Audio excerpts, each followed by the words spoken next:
Hi అండి, welcome back to my channel. ఇంకా రాజేంద్ర గారి దగ్గరికి వస్తుంది కదా పార్వతి గారు. వచ్చి ఏమండి కాఫీ ఇవ్వమంటారా అనేసి అనగానే, వద్దు పార్వతి, అవని ఇచ్చింది తాగాను అని చెప్పేసి చెప్తారనమాట.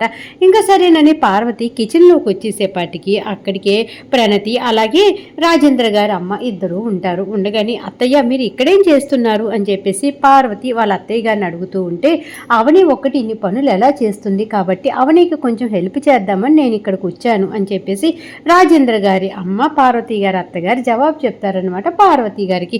అప్పుడే ప్రణతి అంటూ ఉంటుంది, చూడమ్మా అవని వదిన నిద్ర లేచినప్పటి నుంచి ఇన్ని పనులు చేస్తూ ఉంటే ఇంకా ఇద్దరు వదినలు ఉన్నారు కదా, పల్లవి వదిన అలాగే శ్రీయ, ఇద్దరు కూడా చక్కగా పడుకొని ఇప్పుడు దాకా నిద్ర లేగలేదు. అవని వదినకి కొంచెం హెల్ప్ చేస్తే బాగుంటుంది కదా, నువ్వన్నా చెప్పొచ్చు కదమ్మా అనేసి ప్రణతి వాళ్ళ అమ్మ పార్వతికి చెప్పగానే ఇంకా పార్వతి గబగబా శ్రేయ బెడ్రూమ్లోకి వెళ్తుందన్నమాట. ఇంకా శ్రేయ బెడ్రూమ్లోకి వెళ్ళేపాటికి శ్రేయ హ్యాపీగా దిండి మీద కాళ్ళు చేతులు వేసుకొని ప్రశాంతంగా నిద్రపోతూ ఉంటుంది. ఇంకా వెంటనే పార్వతి గారు శ్రీయ అనేసి గట్టిగా కేకలు వేస్తూ ఉంటే, అబ్బా అత్తయ్య ఎందుకు అంత గట్టిగా అరుస్తున్నారు, నా నిద్ర డిస్టర్బ్ అయిపోయింది, ఎందుకు మీరు అంత గట్టిగా అరుస్తున్నారు, నన్ను ఇంకా కాసేపు పడుకోనియండి అనేసి అనగానే, అవని చూడు పొద్దున్నే నిద్ర లేచి ఇంటిల్ల పాది పని చేయలేక అల్లాడిపోతుంది, కొంచెం తనకి హెల్ప్ చేయొచ్చు కదమ్మా అని చెప్పేసి అంటూ ఉంటే అప్పుడే శ్రీయ అంటూ ఉంటుంది, ఏం మాట్లాడుతున్నారు అత్తయ్య మీరు, నేనేమన్నా ఇంటి పని మనిషినా ఏంటి, ఈ ఇంట్లో నా ఇష్టం వచ్చేటట్టుగా ఉండాలి అని అంటేనే అక్షయ్ బాబు గారితో పాటు వచ్చా, అంతేగాని లేదంటే అసలు నేను వచ్చేదాన్నే కాదు, ఈ ఇంట్లో నా ఇష్టం వచ్చినట్టు ఉంటా, నేనేమి ఇంటి పని మనిషిని కాదు అని చెప్పేసి పడుకుంటుందన్నమాట. ఇంకా పార్వతి గారు ఏమీ అనలేక అలాగే బయటికి వస్తూ ఉంటే అప్పుడే ఈ శ్రీయ వాళ్ళ ఆయన శ్రీధర్ ఉంటాడు కదా, ఇంకా అలా చూస్తూ ఉంటాడే తప్ప ఏమీ మాట్లాడ్డానమాట. ఇంకా తను పార్వతి గారు శ్రేయ బెడ్రూమ్లో నుంచి హాల్లోకి వచ్చేస్తారు. ఈలోపే పల్లవి నిద్రలేచి ఒళ్ళంతా ఎరగ తీసుకుంటూ, అబ్బా ఈ ఫోన్ కాల్ ఉంది చూసావు, ఈ ఫోన్ కాల్ వల్ల నేను నిద్ర లేగాల్సి వచ్చింది, లేదంటే ఇంకా 2-3 గంటలు హాయిగా నిద్రపోయేదాన్ని అని చెప్పేసి ఒళ్ళంతా ఎరగ తీసుకుంటూ వచ్చి రాజేంద్ర గారి ఎదురే ఆ సోఫాలో ఎదురు సోఫాలో కూర్చొని కాలు మీద కాలు వేసుకొని రాజేంద్ర గారి వైపు అలాగే చూస్తూ మాట్లాడుతూ ఉంటుందన్నమాట. ఈ ఫోన్ కాల్ ఉంది కదా, ఈ ఫోన్ కాల్ రాకపోతే హాయిగా నిద్రపోయేదాన్ని అని చెప్పేసి ఆలోచిస్తూ ఆవలిస్తూ ఉంటే రాజేంద్ర గారు అమ్మ అంటూ ఉంటుంది, ఏంటి పల్లవి నీకు సిగ్గు లేదా, ఆడపిల్ల వయ్యుండి పొద్దున్నే నిద్ర లేచి చక్కగా బ్రష్ అయి వేసి ఇంకా స్నానం అయి చేసి కిచెన్లోకి వెళ్ళి వంట చేసుకోవాలని లేదా అనేసి అనగానే ఇంకా అస్సలేం పల్లవి అంటూ ఉంటుంది, అదేంటి నాకు అసలు అలా పనిచేసే అలవాటే లేదు, నేను నిద్ర లేచిన వెంటనే బెడ్ కాఫీ తాగే అలవాటు ఉందని నీకు తెలుసు కదా అవని అక్క, నాకు కొంచెం కాఫీ తెచ్చిస్తావా అని చెప్పేసి అంటే ఇంకా అవని నోరెత్తకుండా పాపం కిచెన్లోకి వెళ్తుంది కాఫీ తీసుకురావటానికి అని చెప్పి. ఇంకా ఈ పల్లవి రాజేంద్ర గారు ఎదురే కూర్చొని ఒళ్ళంతా ఎరగ తీసుకుంటూ కాలు మీద కాలేసి ఊపుతూ ఉంటుంది. అందరూ గమనిస్తారు కానీ ఈ పల్లవిని ఏదన్నా అన్నామంటే ఒకటంటే 24 గంటుంది, ఈ పల్లవితో ఎందుకు వచ్చిన గొడవలే అనేసి అందరూ కామ్గా ఉంటారనమాట.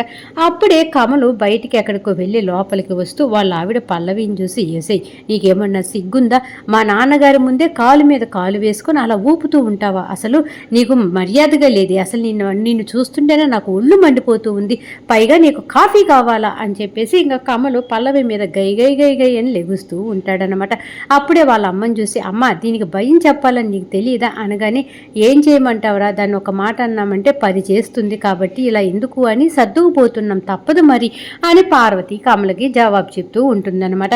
ఇంకా అవని టీ పెడుతూ కాఫీ పెడుతూ ఉంటుంది కదా, పల్లవి కాఫీ అడిగింది కదా కాబట్టి కాఫీ పెడుతూ ఉంటే ఈలోపే ఆరాధ్య వస్తుందన్నమాట. ఏంటమ్మా కాఫీ పెడుతున్నావా అనగానే, అవునమ్మా పల్లవి పిన్ని కాఫీ అడిగింది కదా కాబట్టి కాఫీ పెడుతున్నాను అని చెప్పేసి ఆరాధ్యకి జవాబు చెప్తుంది అవని. అప్పుడు ఆరాధ్య అంటూ ఉంటుంది, అమ్మ పిన్నికి కాఫీ నేను ఇస్తాను టీ అమ్మ అనగానే, వద్దమ్మా ఆరాధ్య చేతులు కాలుతాయి, అసలే కాఫీ వేడిగా ఉంది అంటూ ఉంటే, ప్లీజ్ అమ్మ నేను ఇస్తానమ్మా అని చెప్పేసి అనగానే, సరే జాగ్రత్తగా తీసుకొని వెళ్ళి ఇవ్వు అని చెప్పేసి ఇంకా కాఫీ గ్లాసు ఆరాధ్య చేతికి ఇస్తుంది అవని. ఇంకా ఆరాధ్య కాఫీ తీసుకుని పల్లవి దగ్గరికి వెళ్ళి, ఏంటి పిన్ని నువ్వు కాఫీ అడిగావంటగా అనగానే, అవును అన్నట్టుగా తలూపుతుందనమాట. ఇదే తీసుకో అనేసి ఇలా చేతికి ఇవ్వబోతూ వదిలేస్తుంది. ఇంకా చక్కగా డ్రెస్ అంతా పాడైపోయింది, అసలు నీకు బుద్ధి లేదు, నువ్వు కాఫీ తీసుకురావటం ఏంటి, కావాలనే కదా, మీ అమ్మే కదా నీకు ఇలా చెప్పింది అని చెప్పేసి ఆరాధ్య మీద పల్లవి ఎగురుతూ ఉంటే అప్పుడు ఆరాధ్య చెప్తూ ఉంటుంది, ఏదైనా అడిగితే ఇలా విసురుగా ఇవ్వాలి అని నీ దగ్గర చూసే నేర్చుకున్నా పిన్ని. నేను నిన్న చికెన్ ముక్క అడిగితే విసిరేసావు కదా పల్లెంలోకి, కాబట్టి నిన్నే ఫాలో అయ్యాను అని చెప్పి ఆరాధ్య చెప్పుతో కొట్టినట్టుగా పల్లవికి జవాబు చెప్తూ ఉంటే కమల్ కానీ రాజేంద్ర గారు అమ్మ పార్వతి అందరూ సంతోషపడిపోతారనమాట. ఇంకా అవని మటుకు నా కూతురు ఎంత పెద్దదయ్యింది అసలు అని అవని కూడా పల్లవి విషయంలో సంతోషపడుతూ ఉంటుంది. పల్లవి మీద కాఫీ పోసింది కదా ఆరాధ్య, అందుకని ఇంక ఇలా ఉంటే అప్పుడే పల్లవి అంటూ ఉంటుంది, ఏంటి నీకు మీ అమ్మ చెప్పిందా నా మీద కాఫీ పోయించేమని, పిల్లవైనా సరే ఇలా మాట్లాడుతున్నావేంటి, మీ అమ్మే చెప్పిందా అనేసి అనగానే అప్పుడు పార్వతి అంటూ ఉంటుంది, ఆరాధ్య నీకు ముందే చెప్పింది కదా, నేను అది చికెన్ మొక్కడితే ఇసిరేసావు కదా, కాబట్టి పిల్లలు పెద్దవాళ్ళని చూసి నడుచుకుంటారు, నేను చూసి ఫాలో అయ్యానని ఆరాధ్య చెప్తూ ఉంటే మళ్ళీ అవని మీద ఎగురుతావు ఎందుకు, ఇంకా ఎప్పుడైనా పిల్లల ముందు మనం ఎలా ప్రవర్తిస్తే పిల్లలు అలాగే ప్రవర్తిస్తారు, పెద్దవాళ్ళని చూసి మనం ఎలా ఉంటే పిల్లలు కూడా అలాగే తయారవుతారు, నిన్ను చూసి ఫాలో అవుతున్నానంది కదా అని పార్వతి 1-4 సార్లు పల్లవి మీద కోపంతో ఆరాధ్య గురించి చెప్తూ ఉంటుందన్నమాట. ఇంకా అప్పుడే అవని అంటూ ఉంటుంది, ఈ ఆరాధ్య కాఫీ తీసుకురావటంలో నాకు ఏ సంబంధం లేదు, నీ మీద కాఫీ పోయడంలో నాకు ఎటువంటి సంబంధం లేదు, అది మీరు చూసుకోండి, నేనైతే ఆరాధ్యకి చెప్పలేదు, నాకు ఆఫీసుకి టైం అవుతుంది అని చెప్పేసి ఇంకా ఆఫీసుకు బయలుదేరాలంటూ ఉంటే ఇంకా ఈలోపే శ్రీయ అనుకుంటూ ఉంటుంది, ఈ ఆరాధ్యతో జాగ్రత్తగా ఉండాలి, ఏదైనా తేడా వస్తే పల్లవికి కానీ పరువు తీసినట్టు నాకు పరువు తీసిద్ది అనేసి జాగ్రత్త పడాలి అనేసి అనుకుంటూ ఉంటుందన్నమాట. ఈలోపే పల్లవి అవని ఆఫీస్కి వెళ్ళాలి అనింది కదా, ఏంటి ఆఫీస్కి వెళ్తావా, టైంకి ఎలా వెళ్తావో నేను చూస్తా, నిన్ను ఆఫీస్లో తిట్టేటట్టుగా చేస్తానని చెప్పేసి స్కూటీ తాళాలు దాసేస్తుందన్నమాట. ఇంకా అవని పాపము ఇల్లంతా వెతుకుతూ ఉంటుంది. ఈలోపే వస్తాడు అక్షయ్, ఏంటి అవని ఏంటి వెతుకుతున్నావు అనేసి అనగానే స్కూటీ కీస్ ఇక్కడే పెట్టానండి, ఏమయ్యాయో ఏమో కనపడట్లేదు అనగానే చూడు జాగ్రత్తగా వెతుకు, నేను వెతుకుతాను అనేసి ఇద్దరు చాలాసేపు వెతుకుతారన్నమాట. ఇంకా ఆ కీస్ ఎక్కడా కనపడవు. అయ్యో నిన్న మేనేజర్ గారు చెప్పారండి ఆఫీస్లో అర్జెంటుగా వర్క్ ఉంది త్వరగా రమ్మని, ఇవాళ వెళ్దామని చెప్పి బయలుదేరేలోపే ఈ కీస్ కనపడట్లేదు, నేను ఇప్పుడు ఏం చేయాలి అనేసి టెన్షన్ పడిపోతూ ఉంటే అప్పుడే అక్షయ్ అంటూ ఉంటాడు, సరే క్యాబ్ ఏదన్నా బుక్ చేసుకో, ఈలోపు కీస్ కనపడితే వెళ్ళు, లేదంటే క్యాబ్లో వెళ్ళిపోదు అనేసి అంటూ ఉంటే ఇంకా అవన్నీ క్యాబ్ బుక్ చేయాలని చూస్తూ ఉంటే క్యాబ్ ఏమో బుక్ అవ్వదు, ఆఫీస్ టయాలకు వెళ్తుంటారు కదా అందరూ, కాబట్టి బిజీగా ఉండి ఏ క్యాబు బుక్ అవ్వదు. ఇంకో పక్క శ్రియ అలాగే పల్లవి ఇద్దరు నవ్వుకుంటూ ఉంటారు. అప్పటికి శ్రియ పల్లవిని అడుగుతూ ఉంటుంది, అదేంటి అవని ఏమో ఆఫీస్కి వెళ్ళాలని టెన్షన్ పడుతుంది, నువ్వేమో ఇక్కడ హ్యాపీగా ఉన్నావు అంటే స్కూటీ తాళాలు నువ్వే దాచిపెట్టావా అనేసి శ్రియ పల్లవిని అడగగానే అవునవును ఇప్పుడు సినిమా చూస్తూ ఉండు, లేదంటే మనల్ని ఇరికిచ్చేసి ఈవిడ మటుకు ఆఫీస్కి వెళ్తుందా అని చెప్పేసి అనగానే ఇంకా ఈలోపే అక్కడికి కమల్ వస్తుంటాడనమాట బయట నుంచి. ఏంటి వదినా ఇక్కడున్నావు అనగానే ఆఫీస్కి వెళ్దాం అనుకుంటే బైక్ కీస్ కనపడట్లేదు కన్నయ్య, స్కూటీ కీసు, ఇంకా అలాగే ఆఫీస్కి వెళ్దామని చెప్పేసి క్యాబ్ బుక్ చేసుకుందామంటే బిజీ వస్తుంది అనగానే ఆఫీస్ టైమింగ్స్ కదా వదినా, అలాగే వస్తుందిరా, నేను నా బండి మీద వదిలి పెడతాను, నాకు బండి మీద కూర్చో అనేసి కమల్ అనగానే సరే బండి మీద కూర్చుందామని కూర్చోబోతూ ఉంటే అప్పుడే హౌస్ ఓనర్ వస్తాడనమాట. 2 నెలల అడ్వాన్సే కదా ఇచ్చింది, ఇంకో నెల అడ్వాన్సు కొంచెం టైం అడిగింది కదా, ఆయన అడ్వాన్స్ డబ్బుల కోసం వస్తాడు.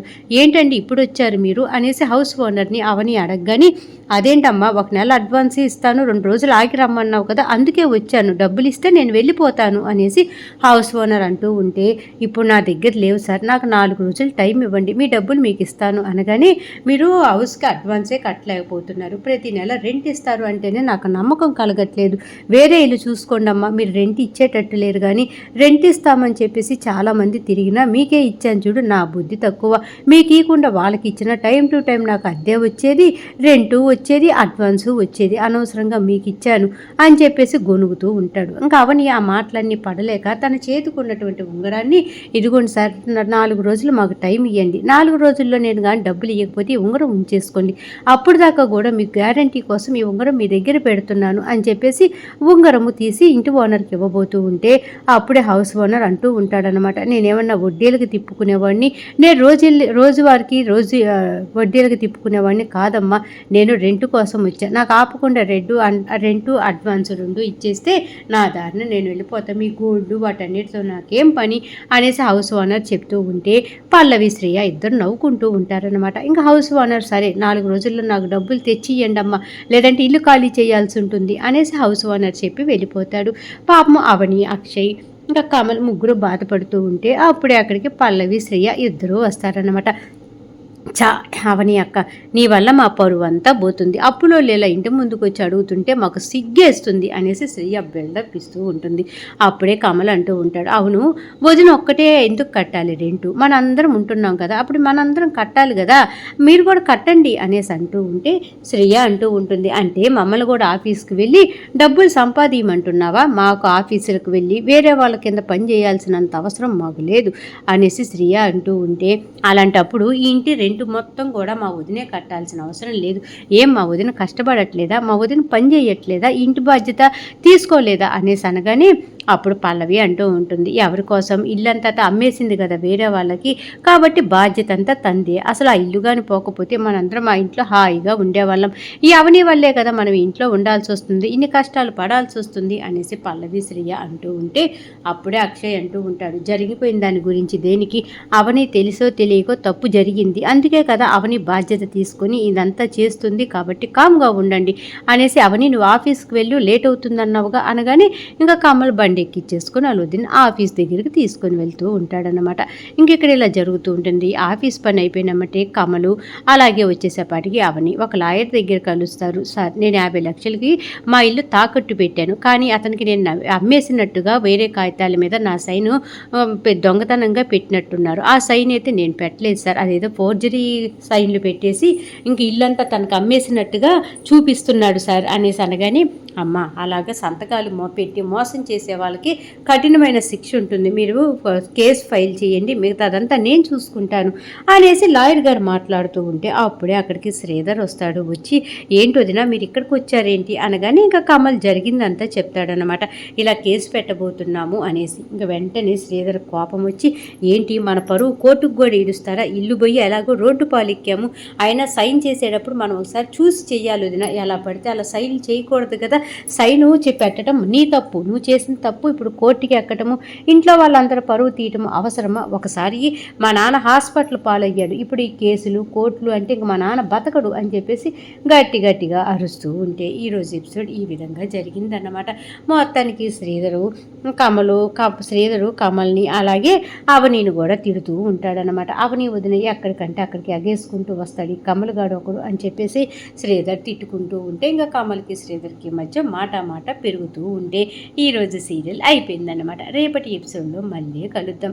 అంతవరకు కూడా అరుణ సీరియల్ బాగుంది, చక్కగా ఉంది, అర్థమైంది అనుకుంటే మర్చిపోకుండా నా ఛానల్ని లైక్ చేయండి, షేర్ చేయండి.